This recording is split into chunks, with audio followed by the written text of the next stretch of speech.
From EPAWA Weather Consulting, headquartered in Worth Whitehall, Pennsylvania, this is Weather Weeklies, an informative video of the ins and outs of weather that affect you most in the EPAWA coverage area. The thoughts and opinions expressed in this video are those of the forecaster alone and may not reflect those of the staff of EPAWA Weather Consulting LLC as a whole, nor its constituents. Now, without further ado, here is meteorologist Bobby Martrich with Weather Weeklies. Good Sunday morning to another edition of Weather Weeklies for Sunday, December 11th. We're fast approaching the middle of the month, fast approaching the holidays. We're going to talk about a couple things today. We're going to talk about, obviously, the long range like we normally do, which is spanning the next 5 to 6 weeks.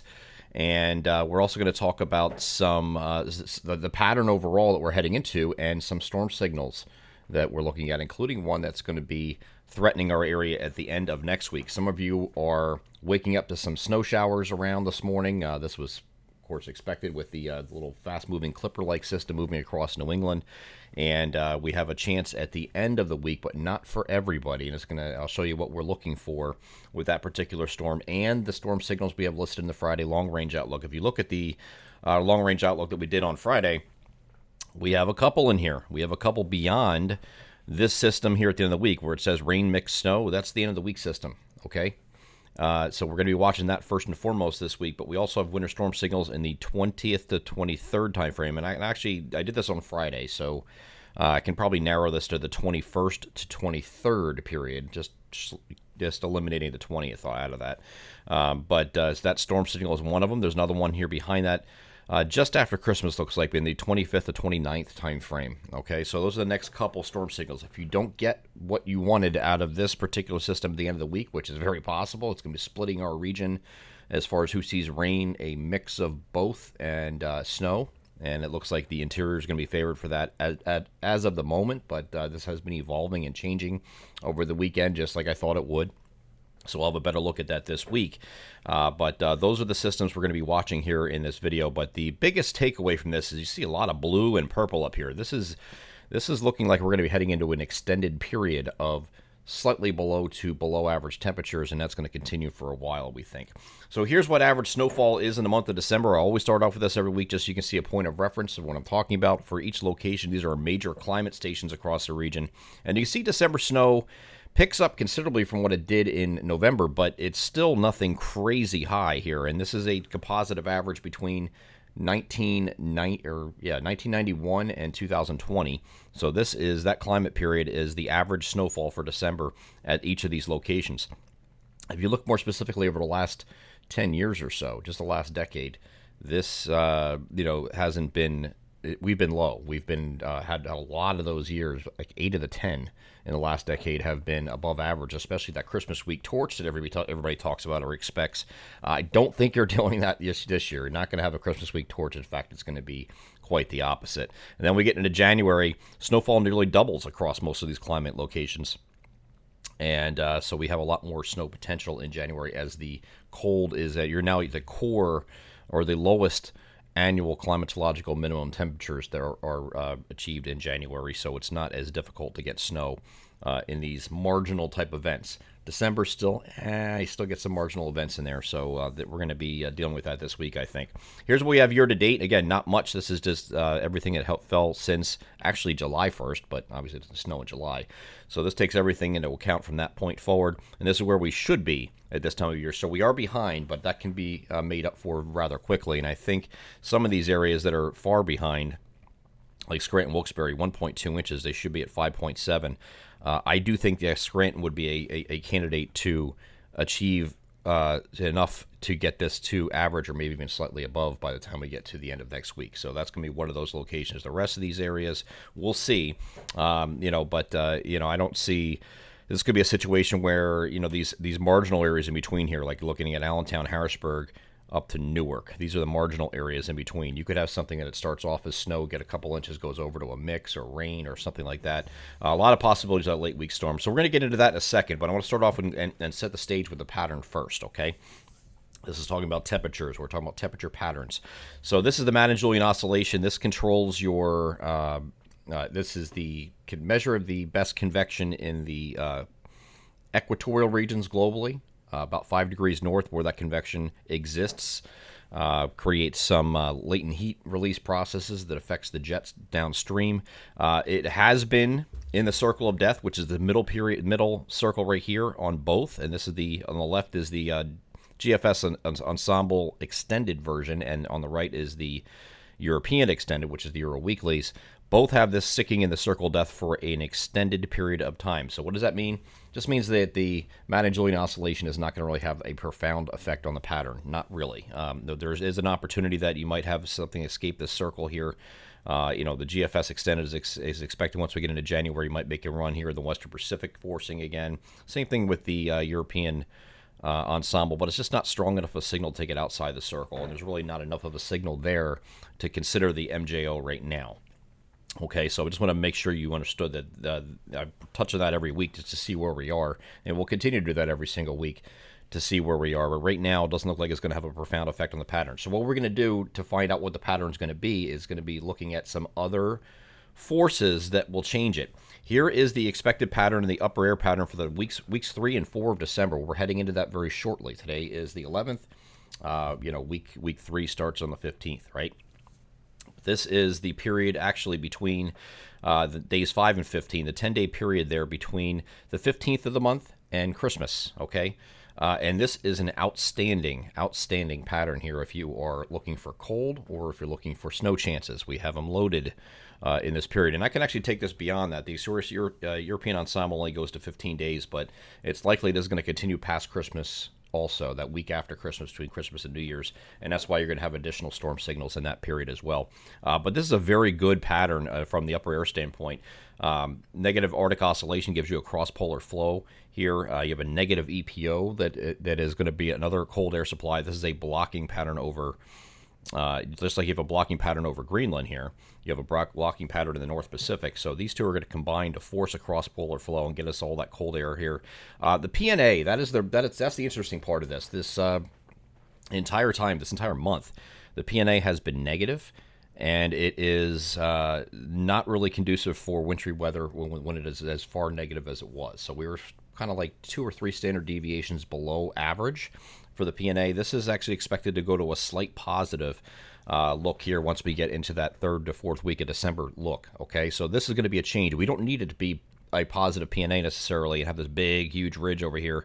You just need it. You can't have it have it negative really. If it's near neutral or maybe even slightly positive, that's workable. We can do that. Okay, and that's why you're going to get these storm chances rolling in over the next couple weeks here. And the NAO is relaxing. This is your Greenland block. Okay, it's a negative North Atlantic oscillation. This was already in place, but it wasn't good enough by itself to do any damage early in the month. But now with a combination of these things working together in tandem, the negative EPO, we had the negative AO too, but we had a negative PNA, so it wasn't workable yet. Now it's going to be workable as this gets into a better pattern. And this is the European ensemble, but I can show you anything here. GFS ensembles, the Canadian ensembles, they're all doing the same thing. Okay, so this is not like I'm just picking my favorite model, running with it. Okay, because to be quite honest with you, and I've said this many times for those of you who watch these videos religiously, I'm 46 years old. I don't really like snow the same way I did when I was younger. I have to remove it, and then I have to deal with back pain for a couple days afterwards. Okay, it's just so if I can avoid it, that's at all costs I will. But it is what it is. If it's coming, it's coming, and it is what it is, right? Okay, so this is a very good pattern. I'm not cherry picking something that's fitting a narrative. In other words, they're all showing the same thing. Okay, so here is a look at this. Some of those of you who are looking at charts don't really understand what this is here. These are the charts to show you. This is the negative EPO coming in here, and it is going to relax eventually as we get toward between Christmas and New Year's. It's going to rise toward neutral, but it's still showing negative here at this point. Slightly negative, but negative nevertheless. But it is a deep negative here once we get into that second or the third and fourth week of December, as you can see here. And what that does, this is what a negative EPO will look like. Okay, so you get this cross-polar flow I was talking about, the big bowl over the eastern United States. Here's that ridge into Alaska, and look, that looks just like that. Okay, that's a classic look of an EPO. So that is what is coming, and we get the cold in place. Like I've said a million times, you get the cold in place, snow chances are going to follow. Okay, does it mean you're going to get whacked with every storm? No, it just means that Your chances for cold or cold and snow are better than having a rainstorm or a cutting storm going into the Great Lakes or something. And we are going to have one of those type systems at the end of the week that's going to try to cut into the Great Lakes, but it's going to run into that big block. And I think that's why we're going to have a different scenario here at the end of the week. NAO is negative now, very negative, but it is going to start to slowly rise toward neutral. Don't follow the blue line here, where the mean is the green line. So you can see it's rising toward neutral, but it's still, again, for the entire run, staying negative. Slightly negative out here past once you get by Christmas or so, but it's still negative either way. And the PNA, which is your western U.S. ridging or troughing, we have a trough right now starting off, but this is going to rise toward neutral. Again, we don't need to be positive necessarily. Some of these ensemble members are showing positive PNA once you get out in this region, but again, as long as it's neutral, it's workable. Okay, it's not negative. We were actually lower than this. This is starting to come out of it already. We were down here in this -3-ish territory. Now we can't be that low. All right, so the trend is going to be, you might have a little dip here, but you're going to have a general trend toward neutral, which is a workable pattern in tandem with those other things I talked about. So here is the temperature anomalies for the GFS extended. This is a 7-day average going forward all the way through the end of 2023 and the beginning of January. And you can see the GFS extended keeps it slightly cooler than average, at least for this entire time. We are going to be slightly below average this week. A lot of people were saying, well, your pattern change was a little hurried. Well, not really. It is going to be slightly below average this week. People just, I think that's just a case of people not knowing what normal highs are, and I try to convey that in these in the videos and our long range outlook. I show the chart where what normal is relative to this time of year. Normal highs right now are generally in the middle 40s. So if you're slightly below average and you're in the upper 30s and you're 40 for highs, that's still technically slightly below average. It just might not be cold enough for snow yet, right? That will change once we hit into January and you start getting into even colder temperatures, and the average temperatures continue to drop from where they are right now, okay? Again, December doesn't produce a tremendous amount of snow for a lot of locations, and that's because you're still kind of that marginal on the fence type stuff like we have in March. It's the same thing. It's like you're in that marginal temperature stuff where it's going to be favored in the interior. Southeastern areas might not do as well unless you have just the perfect setup. So it does have these extended temperatures of slightly below average going all the way into January. It does relax a little bit toward the end here once you get closer to the end of, or getting to the second week of January, and then it ends. Here is the European weeklies. Again, starts off slightly below average. Same thing. It has this cold going through the end of the year. Look at then once we get into the second week of January, it goes back to near average for a short time before it ends and goes back to slightly below average again into the third week of January. So I think this is sticking around for a while, at least until early January. We'll deal with the beyond that point once we get to that point, okay? But right now, this is a pattern change, folks. That's what this is, okay? There's no two ways around it. So let's get into the end of the week, the snow at the end of the week potential. Okay, I'm going to bring up my little pen here just so I should have had this loaded already. Give me a second. Wait, this loads. Okay. So, all right. So here is the storm that's going to be moving into the upper Midwest and the Great Lakes. It's going to kind of go in like this and right here. Now it's going to run to a point and it's going to run to this block and it can't go any further. Okay. And that's because you have all this ridging up here. So what it's going to end up doing is transferring to a secondary low somewhere over here. Okay. Where this low, I've always talked about, and I actually did this in the weekend video forecast, if you saw that. The first thing was getting what does a secondary low form, okay? I think that does, okay? So I think we can cross that one off the list. There were three things. Second thing is, where does it form and what track does it take? That's number two. Still undecided, okay? And the third thing is how quickly this transfer occurs, okay? All three will have a hand in what precipitation types you get across the region. So I know that's giving a broad overview, but let's get into the GFS, okay? This is what the GFS shows this morning as of its latest run.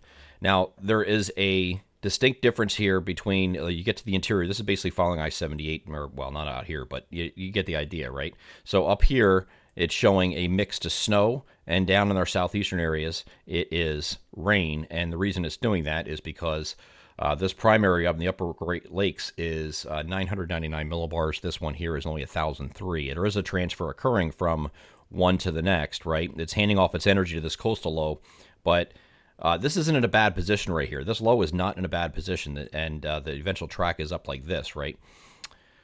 It's not in a bad position. It's just not transferring fast enough.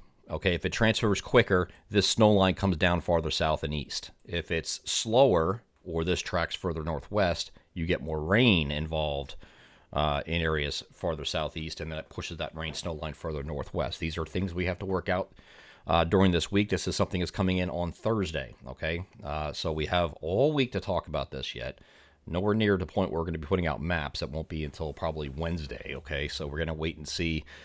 We have some short-range guidance in, see what it's doing. But right now, the setup for that is going to be, again, determined on whether or not this transfers. I think we do. We're pretty good solid agreement that it's going to transfer this energy here to this energy somewhere right here. This is, again, not a bad spot, but you know, some of these ensemble members, these are all individual ensemble members. There's 50 of them, okay? You see some of these are southeast of the track here. This would favor a snowfall a little bit further south and east than shown currently, okay? But there's an equal number northwest or along that track that would prevent, if it's further northwest, it's going to keep that snow line way up to the northwest, all right? And it's going to be changed to rain. But again, a lot of that has to do with where this transfer occurs, right? As this is coming up the coast like this. And how quickly it does so. If it takes its time to transfer, and this low has to take over as the primary. If it's weaker than this one here, then it's going to delay that changeover. It's not going to be able to suck in cold air from the north and northwest to be able to change that over. You might start off as rain or a mix, and if it's not going to change you over to snow unless this is really wrapped up over here. So the quicker the speed of that is critical to this, okay? Things we're going to work out in the week ahead. This is, for right now, we look at ensemble probabilities. And right now, this is the European ensemble chances for seeing, just for that storm. That's nothing to do with what's going on today. This is just this storm, 24-hour snowfall greater than or equal to an inch. And you can see where this line is, right? It doesn't include Philadelphia right now, but that can change if this in future trends. But that's your cutoff, okay? Now, these are lower percentages down here in these purples and blues, but once you get up to I-78 points north, you have a pretty good chance of getting at least an inch of snow. Now, I know that doesn't sound like a lot. We're looking at probabilities and statistics here. This is not snowfall amounts, okay? This could easily be something that produces 6 to 12 inches of snow over parts of a region. The best chance of that's going to be up here by I-80, okay? If I move this over to chances for 3 inches or greater, notice how it moves northwest, okay? Again, areas up here would have the best opportunity. That is as of right now. Doesn't mean it's going to end that way. This could trend warmer or it could trend colder, depending on those two factors I talked about, which are position and track of this low, and also how quickly that transfer occurs from the primary moving into the Great Lakes to the secondary offshore here, and how quickly this one takes over as the primary. That's it. That's what it comes down to. I try to simplify this so you can understand how this works as easy as possible. But we're not, you've seen a lot of snow maps out there. I saw some shared on Saturday for, I think it was the overnight Friday night run of the European model. Just went bonkers for snow. I mean, that's possible. Maybe not to that extent, but it's still possible that you have a mostly snow event. It's just going to depend on that track and speed of that transfer. So we'll see. We'll continue to follow this in the week ahead, but that is one of them. Additional storm signals, there's a plenty in here. Plenty. Just off the Euro Weeklies here.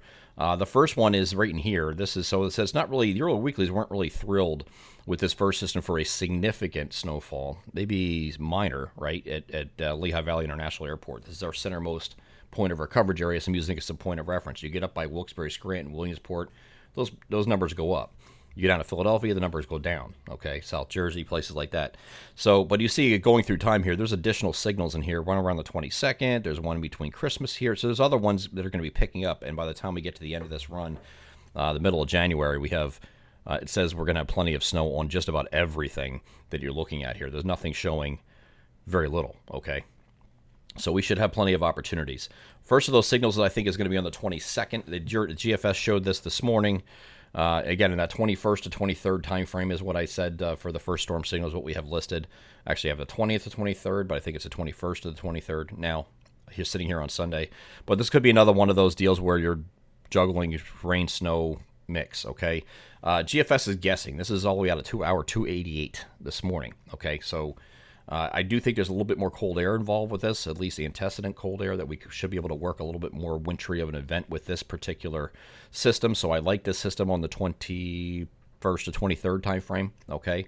The GFS also had something last night loading up here after Christmas. This is looking at the evening, the 26th then to 27th period. And it has something just loading up ready to come in here at that point too. So there's signals out there, and when I write these long-range signals, I'm not looking at the models and saying, oh, well, look what it has here. No, I'm not doing that. We're just looking at the overall pattern, and the overall pattern that looks like this, which is this, is suggestive of something coming in here every 4 to 5 days and threatening our region with something, okay? It doesn't mean everyone's going to be a big blockbuster snowstorm, but you have the opportunity, at least where we have storm after storm every 4 to 5 days coming in here and giving the opportunity for a snow event, okay? At least for parts of the region. So we will continue to monitor that going forward. Temperatures are going to be cool enough where it can support snow, which is going to depend on certain things like I just talked about with the end of the week system that we're talking about, with the speed and track and all that stuff, okay, right? So let's get into, I always do this here in the video and just show you where we're at for the La Nina aspect of things, the background state. Still in a La Nina here, but the temperatures in the eastern regions have come down considerably. So we are continuing this step up. Here's the current ENSO values, observed values, right? This, I told you the eastern areas were going to warm this week. Well, they sure as heck did. Plus 1.2 Celsius from where they were last week. And these numbers on the left here represent what they are currently. If this all average, this composite average of this entire region gets to negative 0.5 Celsius or above as an average, we are no longer in a La Nina. Okay, I don't think this is going to happen in December. I do think this is going to happen sometime in January. We're going to have this transition to an ENSO neutral. It's going to change the game a little bit, as I talked about in previous videos. And the CPC continues to expect that once we get into this January, February, March period, this red line indicates above.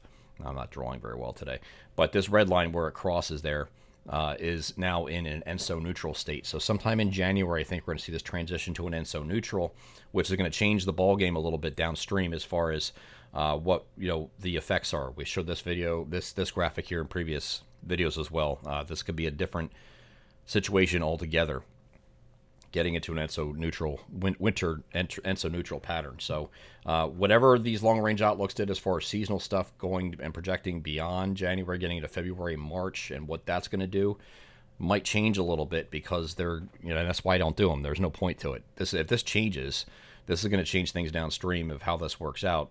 And the year that we used in the third consecutive La Nina winters here, this is this one here, the December 2000 and the 2000-2001 season is probably the closer match than this. This December started off like a 1975-ish look, but I think it's transitioning more to this. Doesn't mean you're going to get all the snow that's shown here. It can happen, okay? But I think we're heading in this direction, this general direction here.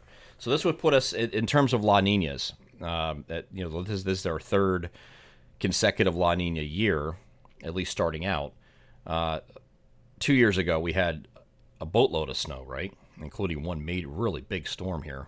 And then we had below average last year. I think this year, if you had to get to guess, it's probably going to be somewhere between those two. Maybe slightly above average, but it's for the season. But we'll see. We'll see how we get there. There's a lot of time to look at this. We're not even in winter yet. I'm just giving you some background states here and looking at what we could be dealing with going forward. We have plenty of threats here in the near term, of course, and we're watching the end of the week for that winter potential with snow, wintry mix, and rain. It's going to depend on speed and track of that low, speed of that transfer, and track and position of that low, which will determine how far southeast that snow line gets. I do think the interior has a much higher probability than anywhere else, but that can certainly change. Today is only Sunday, right? Additional winter storm signals in the periods between, again, I adjusted this, to 12/21 to 12/23 is the first one, and just after Christmas, 25th to the 29th, is the second winter storm signal. So we're going to watch those periods as well. Dealing one thing at a time, though. We're getting into this every 4 to 5 day thing here where we could have at least threats on the table. Colder temperatures relative to average will settle in for an extended period and may extend to at least early January 2023. So get used to the colder temperatures. Are going to be here for a while. Nothing like brutal cold. We're not talking about like highs in the teens and below zero temperatures at night. but it's going to be colder relative to average for a while, I think. And this is definitely, by definition, a pattern change, and that is certainly taking hold on the region over the next several weeks, okay, if not the next month. I am EPAWA meteorologist Bobby Marchus. That's this edition of Weather Weeklies for Sunday, December 11th. Join us again next week, and we'll talk about maybe not a winter storm signal, but maybe an actual storm. We'll see what happens this week with this end-of-week system. That's going to be handled in our daily forecast videos. One last reminder, though, starting this Monday, we're going to have 2 different videos every day. I'm going to have the daily forecast video like I do every day, the sponsored video that goes 5, 6, 7 minutes, whatever it is. We're also going to have your daily weather in under 45 seconds. That's going to be show all the regional weather for just today. It's just today's forecast, and it's going to be voiced over by meteorologist Jim Rinaldi, and we'll have that starting on Monday, so look for that. Also, the My Pocket Meteorologist text alerts. Many of you are starting to sign up for this. Please don't wait till the last minute to do this. If you do not have the text alerts or the premium form and you're trying to get into this, if we get really busy in the middle of the week, which I'm sure we will with this end of the week system coming, it never fails. I always get a bunch of people signing up or people emailing, I can't sign in or I can't do that. I want to handle this before we get into this, so you're not waiting, okay? Because we can't answer emails quite as quickly when there's something big coming or something coming on, and everybody wants to sign up right before it hits. They want to see it first or whatever. As far as this late week system, though, I've heard a lot of hype over this weekend with this system, a lot. Okay, and I have not. I've been trying to give you a little bit of, cautious optimism or whatever you want to call it. It just pump the brakes a little bit. We'll see. We're not at the point we're going to do a snow map until probably the middle of the week this week, so we have plenty of time to look at this. Don't believe that one of these runs might come in and show a big blizzard here or something. Just ignore it for now, and we'll make sense of all of that, and we'll have all the information out this week. Just keep following the daily forecast videos, and I'll give you updates every single day leading up to this event. I will see you again next week. Take care.